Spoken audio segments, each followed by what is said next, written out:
Hello, everyone. Welcome to another new series on our topic of political Islam. This is Fadi. And this particular video series that we are going to start, myself and my guest here in studio, Dr. Bill Warner, is going to be probably a little bit on the tough side. And what I mean by that is we're not going to hold back information. The concept of political correctness is not going to work here this time because we're going to be sharing what we are discovering or uncovering, in this case, from the primary sources of Islam about a very sensitive topic. And the topic is the status of women in Islam. That alone should get everybody's attention.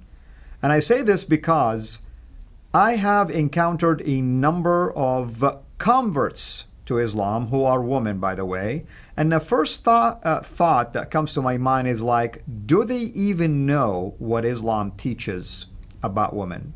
Now, I know what's going to happen if I ask a question like this. They are probably going to lecture me on the fact that Islam elevated the status of women. Islam made me a better woman than prior to that. Islam treats me very well, and the list can go on and on and on. Now, I'm not sitting here to say there are no truth to some of these claims that Islam definitely is going to treat a mother, for instance, in a nice way. But what about the treatment of a wife in Islam? What about the treatment of the daughter in Islam? And the list can go on and on and on. You get the idea. But let us take it one show at a time. And we are going to share with you, myself and my guest, Dr. Bill Warner, enough information in this, what I call introductory, basically, series on the topic of women in Islam. And I think by the time we're done, you will get the gist of what we're trying to say. So hang tight, fasten your seatbelt. The ride is going to be really rough pretty soon here. Bill, welcome, my friend. And I hope this introduction will lead you into your own encounter with the topic of women in Islam. First of all, tell us, your own relationship with women in general. Well, when you and I talked as to what we were going to talk about during this series, I said I wanted to be one of them as women. I was raised by two women, have two daughters, married to the same woman for 56 years. Excuse me. So as a result, I'm very sensitive to how women are treated. They've treated me well, and I can't stand their abuse.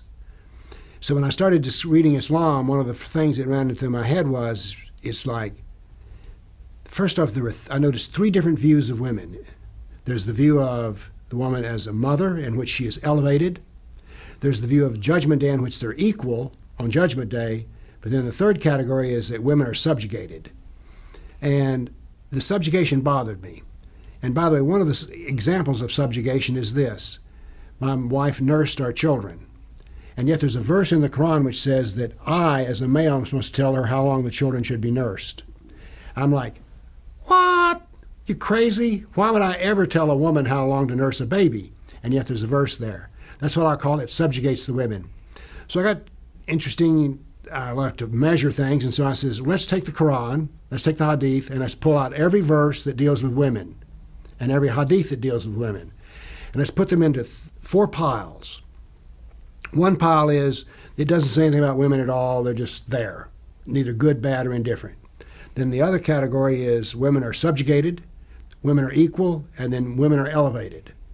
So I pulled them all out and I created a bar chart of this. And they're similar but not exactly the same. Let's talk about what elevates women. As a mother, they're elevated. That's right. And on Judgment Day, they can be judged equal to men, but there's a little fine print here in the detail, which is one of the ways they're going to be judged is how well they obeyed their husband. Absolutely. That's one so of the even the criteria. verse of equality contains subjugation.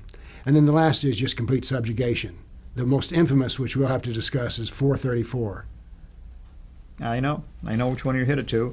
But I mean, just to add to what Bill mentioned, for instance, let's go to the Quran. The Quran says, mankind fear your Lord, who created you of a single soul, and from it created its mate. That's in the Quran, chapter 4, verse 1. You get the impression right away, come on, there is equality here, you know? Yes. I mean, it's a benign verse. I mean, it's almost like the Bible saying he made you male and female, Right. you know, created an image of God, you know, he made them male. You know, all this is fine, you know, but you heard a number right now, chapter 4, verse 34. Wait until we get there, and you tell me if there is equality in that particular verse. Bill, what basically grabbed your interest or attention into specifically the status of women in Islam? I mean, was there an incident? Was there something that, you know, made you feel like, man, I need to know more about this? Well, I didn't at first. My study of Islam started with the three texts themselves, Quran, CIRA, Hadith. And I approached them just as, I don't know what's in them. But as I studied them, it was very clear that women have a position of subjugation. Let's put it this way. There's no verse in which the woman is ordered to beat the man. But there are such things for women.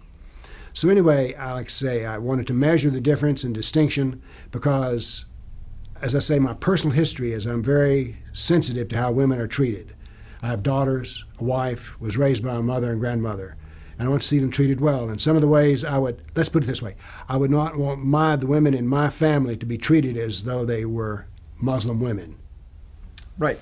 I mean, I understand. I mean, I grew up, of course, in a Muslim family. I have a mother, I have sisters, and I can tell you, you know, one of my concerns about when I decided in the 70s to go for jihad in Afghanistan is that my mother forbade me from such an idea. She kind of like wanted me to basically respect her decision, never to disobey her.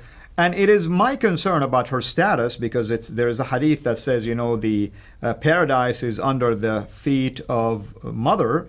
I was concerned that maybe God is going to punish me for disobeying her. What if I go and fight and die and my death is not as a martyr anymore? I died basically as someone that God will view differently. Because there are hadith about martyrs that God also didn't send straight to paradise because he felt like they didn't do things correctly. You know, so that was my concern.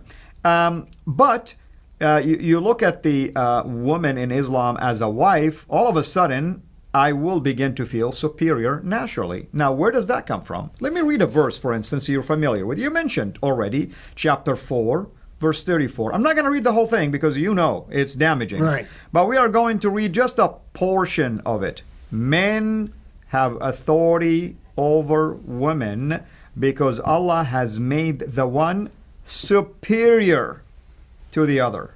Let's stop right here. You know? How clear can it be? Exactly. That's the beginning of that verse, actually. What did you find in terms of that superiority in your study?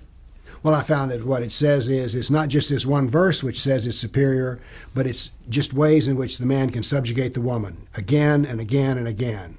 As a matter of fact, I think if I could review my original notes, I think in every case in which it's a man and a woman are mentioned in the same verse, the man is subjugating the woman. And by the way, although we may talk about slavery later, the one in which the women are treated the absolute worst are the sex slaves. That's right. Women who your right hand possesses. Exactly. I mean, let me interject also, like in the Quran, in Islam, I should say, the Quran has commentators. Those are Islamic scholars that studied the Quran and they understand the reason, for instance, why a verse was revealed. They have knowledge of what Muhammad says about that particular topic or maybe that particular verse. And some of them are considered to be one of the greatest renowned scholars in Islam, like Ibn Kathir, for instance. Right. Like Tabari, like Qurtubi, like Al-Razi, Zamakhshari, and the list can go on and on. And these are scholars that studied the Quran from its early inception. We're talking, you know, the 9th century, 10th century, 13th century. Look at Ibn Kathir. Ibn Kathir is a Salafi scholar. And, you know, I like what you said earlier. You told me, you know, if I want to be a Muslim, I'll be a Salafi. Yes. Why? Because the Salaf, just by their term, you know, by the name, meaning like the followers of Muhammad and his companions. In other words, you're saying that's the perfect model of 7th century Islam if you become a Salaf. Look at what the Salafi scholar Ibn Kathir, who is, by the way, the student of Ibn Taymiyyah. I mean, the name Ibn Taymiyyah is notorious when it comes to jihad and many other rulings concerning how to rebel against ungodly rulers and so on and so forth. Ibn Kathir, in his commentary about chapter 4, verse 34 of the Quran, said, "Men are superior to women, and man is better than woman." A man is better than a woman. Bill, how should a woman feel about something like this? Well, I'd be outraged because most women have met a lot of men, and they don't draw from their conclusion that they're all better than them, as a matter of fact. So if I were a woman, I'd be outraged. Absolutely. I agree with you. You have people like Razi, for instance, Zamakhshari, who, by the way, are not really that hardliner. In their commentary, for instance, on one of the chapters, chapter 4 of the Quran, by the way, is known as the chapter of women. Right, so you want to learn a lot about women, just go there. Or there's chapter 65, the divorce one, also known as the miniature, woman chapter. You can go there and learn also about the treatment of women during divorce and other things. Look what these supposedly more moderate in their interpretation. They're saying the male's share is that of 2 female. Here it's talking about the inheritance. One of the ways that women in Islam, as you know, Bill, which we probably will talk about it in a little bit, that they are inferior to men, that if a father dies, notice I'm not saying parents, woman dies, I'm talking about father. If the father dies and you have 1 son and 1 daughter, I'm simplifying it right now, guess who gets the bulk of the share of that inheritance? The man. That's twice as much of his sister. Mm-hmm. So in his comment about that, this is what he says. The reason why God ordained it this way, Allah ordained it this way, he says, because man is more perfect than the woman in creation. That's interesting. How clear can it be? I mean, we keep coming back to this because sometimes people say, well, it all depends on how you interpret it. No matter how you interpret it, it comes out with a man on top. Absolutely. And, you travel a lot, and you've been involved with the study of Islam, and your own ministry is called the Center for Political Islam. Have you encountered any Muslim men or women who were willing to engage in this dialogue with you, and what has been their view on things like this? Actually, I've never met a Muslim who wanted to discuss women with me, as I think about it. Nor do I know, no, it's never happened in my life. Because I think that for most Muslim males, well, I'm guessing here, so I won't enter into that. I'm just speculation. But we do know that the doctrine is consistent again and again and again. The woman is to be, be subjugated to the male because he's better than her. Like say, that's just wrong. Absolutely. And there is something that comes to my mind real quickly that just in the last maybe a decade or so, there is something called the family court, family Sharia law court, basically. And there is few of those, if you call 80 few, that are found, for instance, in the UK. Mm-hmm. And recently I came across some articles that are saying that the authority over there are starting to feel troubled by the rulings in there, that they felt like women are not treated justly. Well, wait a minute. This court is applying the teaching of Islam, actually. They're not really coming up with their own ruling. No. They're using the standard procedure in inheritance, in divorce, in custody. So I find it interesting that sometimes governments in the West, they would allow things like this without understanding what is the teaching going to imply. And in this case, they felt like the treatment of women was unfair, when in fact it's perfectly fair according to the teaching of Sharia law. The question is, whose justice are you talking about? Exactly. Are we talking about the justice of the West, in which men and women are viewed as equal? Or are we talking about the justice of Sharia, in which they're inferior, superior? So it is justice that's being dispensed. And I find the most troubling thing you say here is that political officials in UK have allowed this to happen.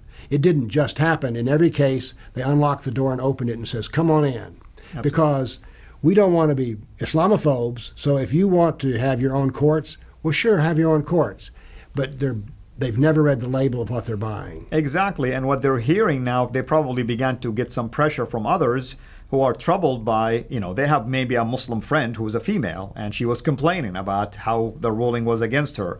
But, there is more to the story. Probably the Muslim woman herself didn't know that that's what the law says, the Sharia law says, that she should be treated this way. So this is what we mean by we're uncovering things for you. It's really not up to the Muslim man or the Muslim woman in the street to tell you how they ought to be treated. The judges of Sharia law or Sharia court decide based on the primary sources. Mm-hmm. That's the Quran, that's the Hadith, and the interpretation of those.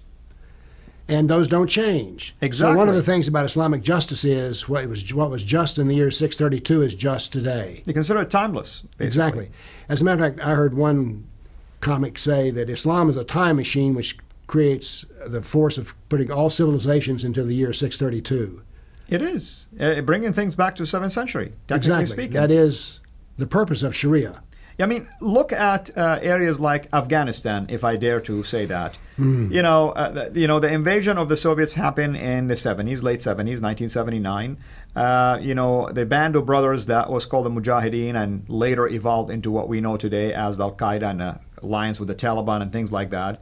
And they ruled for a while, actually. If you go to Afghanistan today, it's nowhere near the Afghanistan that used to be. It leaped backward, not forward.